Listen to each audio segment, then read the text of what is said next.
Good morning, class. Today we will discuss the next topic, energy. Energy of the body is defined as the capability or the ability to do work. Now, the energy of the body is measured by the amount of work the body can perform. As the work is a scalar quantity, the dimension is ml2 t-2. जो वह energy क्या है? Energy हमारी है that is the ability और capacity of doing work. Energy एक work की form है, that's why it is a scalar quantity, और इसकी जो डायमेंशंस है it is ml2 t-2. SI unit same joule है एंड CGS यूनिट है अर्ग. नाउ हमारे पास एनर्जी की डिफरेंट फॉर्म्स होती हैं, like mechanical energy, sound energy, heat energy, light energy, chemical energy, nuclear energy, electrical energy. And kinetic energy, the next topic is kinetic energy, which is the form of mechanical energy. Mechanical energy has two forms, that is kinetic energy and potential energy. The energy possessed by the mechanical means is called mechanical energy. So kinetic energy क्या है? एक mechanical energy की form है which is given here. तो mechanical energy क्या है? जो हमें कोई mechanical work या फिर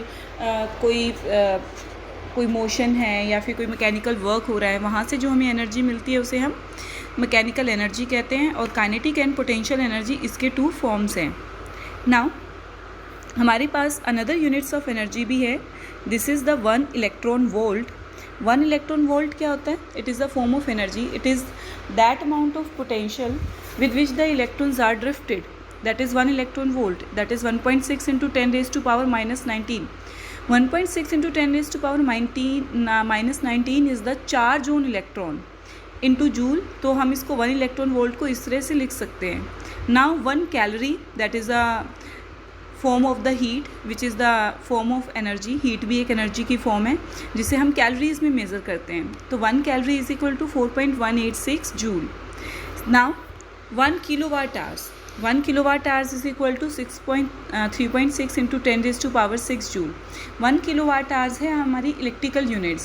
जो पावर कंजप्शंस हैं वो हम इसी फॉर्म में रिप्रेजेंट करते हैं. देखिए ये सभी के सभी हमारे पास एनर्जी की फॉर्म्स ही हैं, बट हमने उनको अलग अलग फॉर्म में लिया है, लाइक 1 इलेक्ट्रॉन वोल्ट, ठीक है, 1 कैलोरी हीट की फॉर्म, इलेक्ट्रिकल एनर्जी की power consumption form that is 1 kilowatt hours. तो ये सब एनर्जी की डिफरेंट फॉर्म्स हैं. Now mechanical energy has two forms, kinetic energy and potential energy. Now let's start kinetic energy. The energy possessed by the body by virtue of its motion is called kinetic energy. So we can say when the body is moving, the amount of work that a body or that an object can do before coming to rest is equal to the kinetic energy. अगर हमारे पास कोई object move कर रहा है और move करने के बाद जब वो स्टॉप होता है तो जितनी भी एनर्जी उसको स्टॉप करने में लगेगी that is the kinetic energy. यहाँ पे इसके काइनेटिक एनर्जी के बहुत सारे एग्जांपल हैं, like kinetic energy of air is used to run wind mills. Kinetic energy of the fast stream of water is used to run water mills.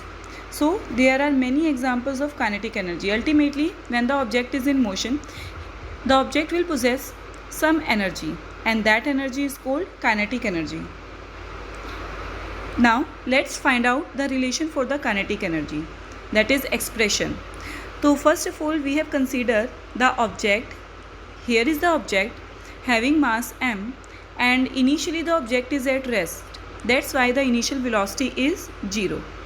Now after applying force, here we can consider the constant force or the variable forces. So here we consider the force is constant. A constant force is applied because if we apply the variable force, then we find the relation by integration method, or we can find the relation by the graphical method which we have done earlier. So when we apply the force, the object displaces through some distance. This is the distance through which the object displaces. Now after displaced through some distance, v is the final velocity of the object. जो object की कुछ distance displace करने के बाद उसकी जो velocity है वो चेंज हो गई है, it will become final velocity, that is v. And here it is clearly understood that v is greater than u. अब देखो यहाँ पे जो v है वो u से ग्रेटर है. वाई? क्योंकि जो इनिशियल वेलोसिटी है ऑब्जेक्ट की वो 0 है. हम डिफरेंट केसेस भी ले सकते हैं, हम वो भी ले सकते हैं कि इनिशियली ऑब्जेक्ट की वेलोसिटी u है with some velocity and after applying brakes the velocity of the object is become 0. तो हम इस तरह के केसेस भी कंसिडर कर सकते हैं. Now here the a is the acceleration produced in body, v is the final velocity, s is the displacement. Now according to the third equation of motion, v square minus u square is equal to 2as. यहाँ से हम u को 0 put करेंगे और हमारे पास v का relation आ गया 2as, और यहाँ से हम एक्सेलरेशन का फॉर्मूला फाइंड आउट कर लेंगे, that is v square divided by 2s. Now work done is simply it is product of force and displacement. Force की जगह हम पुट करेंगे मास इंटू एक्सेलरेशन, डिस्प्लेसमेंट की जगह s. तो यहाँ पे हम एक्सेलरेशन की वैल्यू पुट करेंगे v square by 2s, s से s कैंसिल आउट हो जाएगा, रिलेशन बचेगा half mv square. So here is the relation for the kinetic energy, that is half mv square. Kinetic energy is equal to half mv square. So kinetic energy of the body is equal to the 1/2 of the product of the mass of the body and square of its velocity. So this is the relation for kinetic energy, and you clearly यहाँ पे आप देख सकते हो clearly kinetic energy is directly proportional to mass and kinetic energy is directly proportional to square of velocity. It means अगर mass increase होगा body की kinetic energy increase होगी, अगर वेलोसिटी इंक्रीज़ होगी तो बॉडी की काइनेटिक एनर्जी भी increase होगी. Now next relation is for the work energy theorem. ये रिलेशन बहुत इंपॉर्टेंट है, ये थ्योरम इसके डायरेक्ट हमारे पास इसमें 3 मार्क्स का क्वेश्चन आता है. Drive the relation for work energy theorem या फिर deduce the relation for work energy theorem, what is work energy theorem, और साथ ही साथ इसके एक 1 मार्क का क्वेश्चन भी पूछा जाता है. तो जनरली आपके इस टाइप का जो ये क्वेश्चन है वर्क एनर्जी थ्योरम, ये 3 मार्क्स में आता है. Now let's find out the relation for work energy theorem. First of all the statement, very important. यहाँ पे सबसे पहले हम स्टेटमेंट करेंगे. हमेशा ये क्वेश्चन जब आएगा व्हाट इज़ द स्टेटमेंट, आपको हमेशा स्टेटमेंट लिखनी है. स्टेट वर्क एनर्जी थ्योरम, ये क्वेश्चन इस तरह से भी फॉर्म होता है. तो स्टेटमेंट क्या है? It state that work done by net force acting on the body is equal to the change produced in kinetic energy of the body. It means work done is equal to change in kinetic energy, work done is equal to final kinetic energy is equal minus initial kinetic energy. So we have considered here variable forces. हम variable forces के लिए कर रहे हैं. Again हम इसे constant force के लिए भी कर सकते हैं variable. अगर मैं इसे ऊपर वाले रिलेशन में अगर कांस्टेंट फोर्स लिखूं तो इसका रिलेशन बहुत इजी हो जाएगा. जो हमने इससे ऊपर काइनेटिक एनर्जी का रिलेशन किया है वहाँ पे आपको वी यू को इनिशियल वेलोसिटी को 0 ना पुट करके उसको कुछ वैल्यू पुट कर दो यू, तो हमारे पास सेम रिलेशन आ जाएगा. तो हम उसे वैसे भी ड्राइव कर सकते हैं.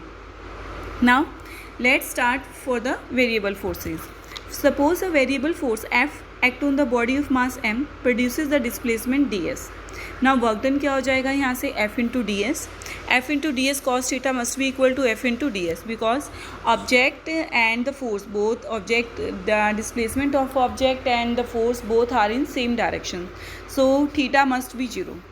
तो यहाँ से वर्क डन का रिलेशन आ गया mass into acceleration into d S. तो यहाँ पे हम क्या करेंगे, एक्सेलरेशन की जगह पुट करेंगे d v by d t into d s.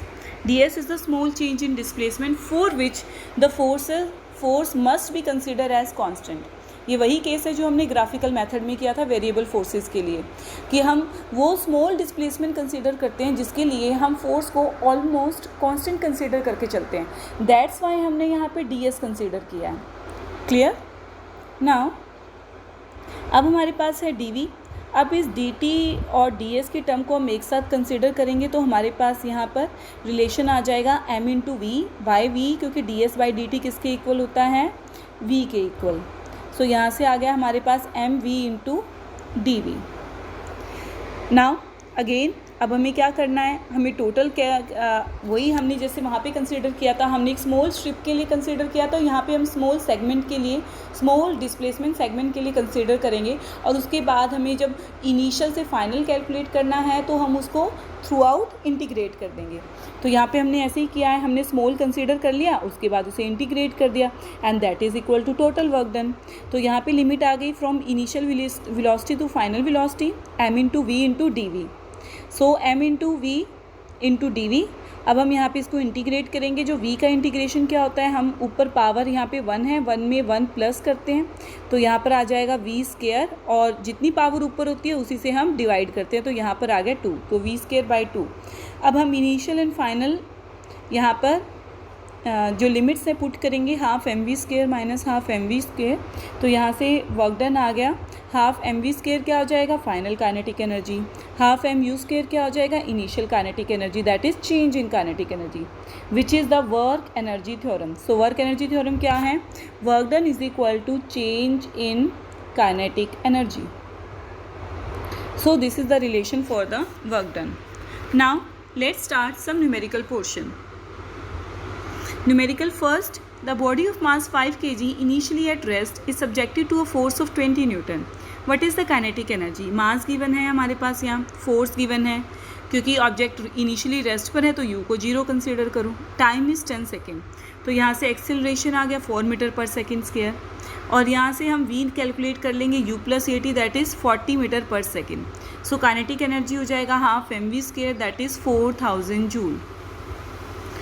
Now second is, in a ballistic demonstration, a police officer fires a bullet of mass 50 gram with a speed of 300 meter per second on plywood. The bullet emerged with 20 second of initial kinetic energy. What is emergent speed?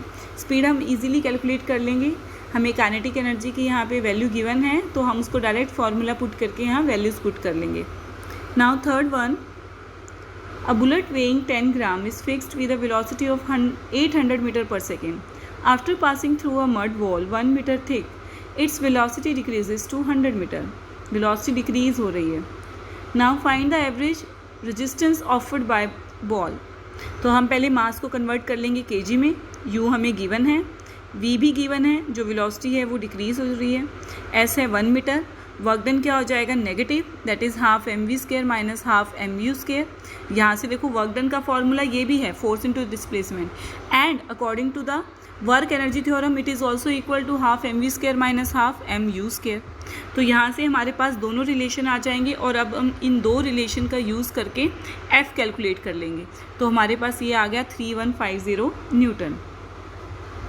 Next is important question, a block of mass 0.2 kg moving with speed of 5 meter per second on a horizontal surface enter a rough patch ranging from 0.1 to 2.01 meter. ये एक तरह से हमें क्या दी हुई है, limit. तो हमारे पास यहाँ पे एक रिटार्डिंग फोर्स दी हुई है that is -k/r। Retarding force है, रिटार्डिंग है, इसीलिए यहाँ पे नेगेटिव यूज़ किया है -k/x, और लिमिट यहाँ पे x की हमें दे दी है, और हमें कहा है it is 0 when it is less than and greater than 0.1 and 2.01। तो सबसे पहले हम क्या करेंगे, यहाँ पे f का रिलेशन पुट करेंगे। देखो हमारे पास यहाँ पे गिवन है f is equal to -k/x, limit यहाँ गिवन है, वर्क डन है। वर्क डन हम पुट करेंगे from x1 to x2 f into d s. Force into displacement होता है, तो डिस्प्लेसमेंट की जगह हम वैल्यू पुट करेंगे dx, और इनिशियल और फाइनल हमें लिमिट वहाँ पर दे दिया है ऑलरेडी, दैट इज़ 0.1 टू 2.01। अब f की जगह हम क्या पुट करेंगे, -k/x, माइनस को इंटीग्रेशन से हम बाहर कंसिडर करेंगे k/x इंटू डी एक्स। तो -k यहाँ पे लिखेंगे 1/x। 1/x का इंटीग्रेशन होता है log ex। ये log वैल्यू मैं एक दिन आपको इसके लिए एक लेक्चर बनाऊंगी, और मैं आपको दिखाऊंगी कि how we calculate the log from the log table, क्योंकि आपके लिए केमिस्ट्री में भी और फिजिक्स में भी दोनों में ही log वैल्यू कैलकुलेट करना होता है कि हम कैसे log वैल्यू कैलकुलेट करते हैं, साइन वैल्यू कैसे कैलकुलेट करते हैं, टेंजेंट वैल्यू कैसे टेबल में से देखते हैं। सो इसके लिए हम एक दिन मैं आपको इसका लेक्चर दूँगी। नाउ अब हम क्या करेंगे, ये हमारे पास log e है, यहाँ पे जो इसका इंटीग्रेशन होता है वो होता है log ex, बट जो x की वैल्यू है उसकी जगह हम upper limit minus lower limit put करेंगे। नाउ अब यहाँ पे हमारे पास एक एंटिटी होती है that is log x minus log y, that is log x divided by y, वो इसके इक्वल हो जाएगा। ये तो हो गया log y, लगा लो ये log x हो गया। अब तो log y माइनस x क्या हो जाएगा, log y divided by x, तो 2.01 डिवाइडेड बाय 0.1 हो जाएगा यहाँ से। तो यहाँ से अब हम इसे सॉल्व करेंगे तो ये वैल्यू आ गई। अब log e है यहाँ पर बेस, और देखो मैंने यहाँ पर ई है और मैंने यहाँ पे 10 लिखा है, तो log ई को log 10 बेस में कन्वर्ट करने के लिए हम मल्टीप्लाई करते हैं 2.303 से, तो इसीलिए मैंने यहाँ पे 2.303 से मल्टीप्लाई किया। नाउ 0.5 दिस वैल्यू और log 10 की जो वैल्यू है हम log टेबल में से देखेंगे, log टेबल में 20.0 की वैल्यू होती है 1.3032, तो यहाँ से मेरा आंसर आ गया।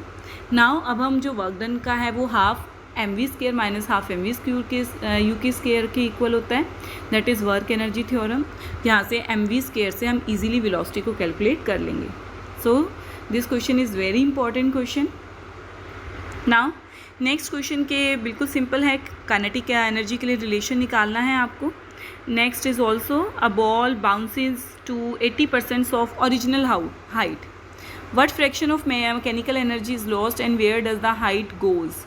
ये आंसर आपको लिखा हुआ है, दैट इज़ 1/5 रह जाएगा, क्योंकि 180 तो उसकी ओरिजिनल लेंथ के अकॉर्डिंग गया, तो लॉस तो इतना ही हुआ ना 1/5, एंड जो लॉस वो कहाँ गया, हीट एनर्जी में। Now a body drop from the height reaches to the ground with velocity this, find the work resistance due to the air. यहाँ से हम